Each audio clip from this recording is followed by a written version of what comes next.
नमस्कार दोस्तों, आप देख रहे हैं क्रिकडोस और आज एक नई वीडियो में आपका स्वागत है। नेपाली क्रिकेट में जो इस हफ्ते भी जो कुछ भी हुआ वो उस चीज़ को लेके मैं आपके सामने ये वीडियो लेके आया हूँ। तो बात करते हैं अभी तक की जो सबसे बड़ी अनाउंसमेंट हो रही थी, ये नेपाल T20 लीग को लेके कि ये कब होगा, क्या होगा। गाइज़ अभी बीच में मेरे को लग ही रहा था कि कुछ ना कुछ इसमें लोचा होने वाला है। फिर दोबारा ये लीग जिस हिसाब से अप्रोच कर रही है कैन, उस हिसाब से मेरे को लग नहीं था कि ये हो पाएगी, इसलिए मैंने कोई बीच में इसमें अपडेट के हिसाब से कोई वीडियो भी बनाया नहीं। इसका कोई फिक्स नहीं है कि होगा कि नहीं होगा। पर फिर आज एक अभी थोड़ी कुछ देर पहले ही न्यूज़ आई है कि अ, एक दिन के लिए पोस्टपोन दोबारा कर दिया है। अब ये कल से शुरू होने वाला था, अब ये कल ना होके एक दिन बाद यानी 24 दिसंबर से शुरू होगा। अभी तक तो ये 24 दिसंबर की जो डेट है वो आई है, प्रेस रिलीज़ करा है कैन ने। गाइस आपको क्या लगता है कि इन सब चीज़ों के पीछे क्या कारण होगा? क्या एक छोटा सा टूर्नामेंट कराने के लायक भी नहीं है कैन? अरे यार आपने वो जो 7-3 स्पोर्ट्स करके एक इंडिया की एक कंपनी है, इवेंट मैनेजमेंट कंपनी, जिसको उन्होंने वो बेच दिया है काफ़ी, मतलब 7-8 साल के लिए कुछ 30-35 करोड़ का कुछ है। एग्जैक्ट अमाउंट मेरे को याद नहीं है, कुछ इतना ही अमाउंट है और इतने साल के लिए आपने उसको दे दिया है। अरे 30-35 करोड़ तो आप 1 या 2 सीज़न में आराम से ईजिली कमा सकते थे अपने एडवर्टीजमेंट राइट्स बेच के भी, अगर आप ये सिर्फ खुद ही एक आप कमेटी और एक अपने अंडर एक नई टीम का गठन करते कैन के अंडर ही, जिसमें आप बिजनेस पार्टनर्स ला सकते थे अपने अंडर ही। आप इसमें जो पुराने मैनेजमेंट के या इवेंट मैनेजमेंट कंपनी को एक हायर करके आप खुद ही करवा सकते थे ये एक छोटा सा टूर्नामेंट। इसको मतलब कि इतने ऐसे टूर्नामेंट के लिए आपको एक फॉरेन कंपनी की ज़रूरत ही नहीं थी। किसी नेपाली कंपनी को ही आप ये काम भी सौंपते या अपने अंडर ही रखते तो कोई बड़ा इशू नहीं था। फॉरेन प्लेयर्स ऐसे नहीं है कि मतलब कि आपको लग रहा है कि फॉरेन कंपनी को देंगे तो फॉरेन प्लेयर्स को लाना ईजी होगा, ऐसा कुछ नहीं होता। प्लेयर्स काफ़ी देशों के प्लेयर्स के पास कुछ काम नहीं है और उनकी सैलरी भी उतनी अच्छी नहीं होती। हम कंपेयर करते हैं सेल्फ इंडियन या ऑस्ट्रेलियन प्लेयर्स की सैलरी को बाकी कंट्रीज़ की सैलरी से, जो कि नहीं है। वेस्ट इंडीज़ के प्लेयर्स की सैलरीज उतनी नहीं होती, उनका बोर्ड उतना पैसा नहीं देता है। तो इसलिए वो तो Sri Lankan, West Indies, even New Zealand के प्लेयर्स भी अवेलेबल हो सकते हैं। तो वो कोई से बड़े रिचेस्ट बोर्ड नहीं है और ना वो इतनी सैलरी देते, तो प्लेयर्स इजीली आपको अवेलेबल हो जाएंगे। आपको कोई सी भी लीग आप करवाइए, आपको एसोसिएट प्लस उनके प्लेयर्स की कमी नहीं होती। अपने आप ही आप ओपन करेंगे तो, आप रजिस्ट्रेशन ओपन करेंगे तो प्लेयर्स भर भर के आएंगे अपने आप ही। तो रही बात ये कि ये छोटा सा टूर्नामेंट कैन क्यों नहीं करवा पा रहा, और क्या वो जानबूझकर भी नहीं कर रहा कि इसके अंदर कुछ एक और ही पॉलिटिकल एंगल है या क्या है। पर जो भी है, हमें ये पता है कि ये सही नहीं हो रहा है। आप दोबारा लाइमलाइट के अंदर आएंगे। लाइमलाइट के अंदर आने का मतलब मैं कह रहा हूँ आईसीसी की लाइमलाइट में, कि आप एज अ ऑर्गेनाइज़र आप ये चीज़ें मैनेज क्यों नहीं कर पा रहे हैं टाइमली। आपने इतना 3-4 बार पोस्टपोन ऑलरेडी कर चुके हो, उसकी वजह से जो मेन प्लेयर्स थोड़े स्टार प्लेयर्स आने वाले थे वो नहीं आए। अब हमें वही बचे कुछ प्लेयर्स से काम चलाना पड़े। चलो ठीक है, फिर भी अब जो डेट दे दी है काफ़ी महीनों से, उस डेट पे भी काम नहीं हो पा रहा है, तो इसकी जिम्मेवारी कौन लेगा? सारी बात यही आती है। आप एक टूर्नामेंट अपने होम ग्राउंड, एक ग्राउंड को सेट नहीं कर पा रहे हो, आप तैयार नहीं कर पा रहे हो, तो आपने वो डेट कुछ महीनों पहले ही रख दी थी। टाइम बहुत था, टाइम की कोई कमी नहीं थी। ऐसे टूर्नामेंट में आप 15 दिन के अंदर भी कुछ भी कर सकते हैं, कैसी भी टाइप की तैयारी कर सकते हैं, ग्राउंड से लेके ब्रॉडकास्टिंग तक, एडवर्टीजमेंट, एडवाइज़र, मतलब कि हर चीज़ हो सकती थी। पर टाइम पे ना करने की जो आदत है ना, उसकी बहुत दिक्कत होने वाली है आने वाले टाइम पे। इस चीज़ को ध्यान में रखने की ज़रूरत है।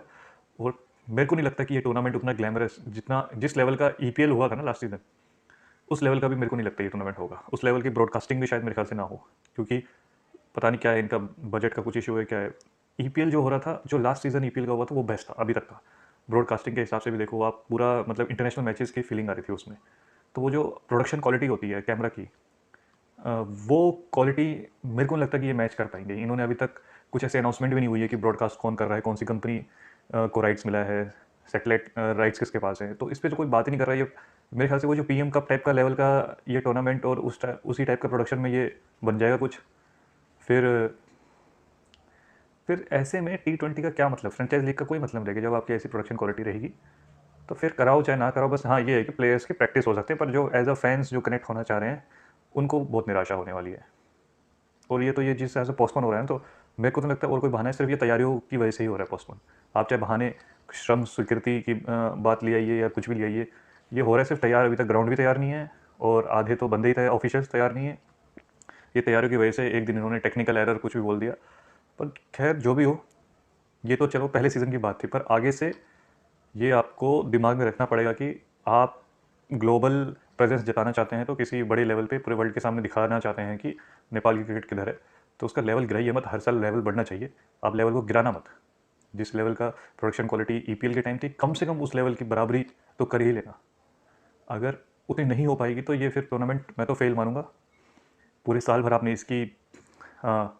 इसको हाइप दे दिया, पूरे साल भर इसको हाइप में रखा कि ये नेपाल T20 लीग अब कैन करेगा, सारी लीग्स कैंसिल कर दिया, ये वो करने का कोई एक स्ट्रॉन्ग रीज़न होना चाहिए। तो वो रीज़न आपको ग्राउंड में दिखाना पड़ेगा। अगर आप नहीं करवा पाए वो, ये डीपीएल पीपीएल जैसे लीग के लेवल का भी आप लीग नहीं करवा पा रहे, तो आपको, मेरे को नहीं लगता कि उनको कोई बोर्ड बोलने की कोई ज़रूरत है। वो तो एक डिस्ट्रिक्ट लेवल का ऑर्गेनाइज़र भी करवा देगा। जब आप पूरे क्रिकेट बोर्ड नेपाल के हैं, तो आपके पास ना कोई बजट की कमी होनी चाहिए, ना कोई रिसोर्सेज की कोई कमी है। आपके पास बजट भी पूरा है, रिसोर्सेज भी पूरे हैं, बस कमी है तो काम करने की, इच्छा शक्ति की। वो जो एक कमिटमेंट होता है, कमिटमेंट की कमी है। उसी कमिटमेंट की कमी की वजह से नेपाली क्रिकेट आज यहाँ पर पहुँचा है। आज का दिन जो देखना पड़ रहा है वो कमिटमेंट की कमी की वजह से ही है।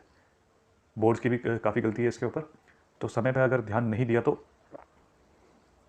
फिर वही बात हो जाएगी जो अभी तक होती आई है। आप आईसीसी ने बैन कर दिया था काफ़ी साल तक, अब बड़ी मुश्किल से बैन से बाहर निकले तो आईसीसी को आप क्या जवाब दोगे? आईसीसी को करके दिखाना पड़ेगा, नहीं नहीं कैन ने ऑर्गेनाइज करा है, तो ये सक्सेसफुल टूर्नामेंट होने के बाद ही आईसीसी से आपको अप्रिशिएशन मिलेगा और क्या पता फंड्स भी आपको बढ़ा के दे कि आप ये टूर्नामेंट्स ऑर्गेनाइज कर रहे हो। बट कोई एक फेल टूर्नामेंट ऑर्गेनाइज करके आप उल्टा ही आईसीसी को ये एक टाइप का एक हिंट दे दोगे कि आपके पैसे का गलत इस्तेमाल हो रहा है, तो या ठीक से इस्तेमाल नहीं हो पा रहा है। तो ये सारी जो चीज़ें बोर्ड को भी काफ़ी सीखने की ज़रूरत है। मैं तो आशा करता हूँ कि ये सब अच्छी तरह से निपट जाए। एक बार ये T20 लीग जब बोल चुके हो तो अब सबसे बड़ी बेइज्जती होने से बच जाए बस। मैं तो ये बोला, वर्ल्ड के सामने प्लेयर्स ही पहुँच चुके हैं, अब उनके सामने एक टूर्नामेंट ठीक ठाक सा करवा दीजिए और अगले साल अच्छी तरह से तैयारी कीजिएगा, या कोई अच्छी कंपनी को हायर कीजिए। नहीं कर सकते तो आप नेपाली कंपनी को और एक कमेटी बना के उसको एक साल पहले से आप बड़े ग्रैंड लेवल पे आप करना चाह रहे थे, तो उस ग्रैंड लेवल पे करने की तैयारी कीजिए। तो उसमें साल भर आपको टाइम होगा, और ये थोड़ा टाइमिंग भी सही नहीं है। इस मौसम में क्रिकेट नहीं खेली जाती ज़्यादा, ठंड का टाइम है, ऊपर से काठमांडू वैली के अंदर का टेम्परेचर आपको बताइए। इस टाइम पे आप मैचेस खेलना काफ़ी मुश्किल होगा, पर मैचेस हो ही जाएँ वही सबसे बड़ी बात है। तो गाइज़, इस वीडियो में मैं सिर्फ ये नेपाल T20 लीग के बारे में जो जानकारी थी वही उसी के लिए मैंने वीडियो बनाई थी। और आप भी कमेंट करके बताइए कि कैन को और क्या क्या इसमें कदम उठाने चाहिए और क्या क्या सुधार हो सकता है। तो इस चीज़ पे आइए हम डिस्कस करते हैं। कमेंट ज़रूर कीजिएगा और सब्सक्राइब चैनल को कीजिएगा। तब तक के लिए गुड बाय।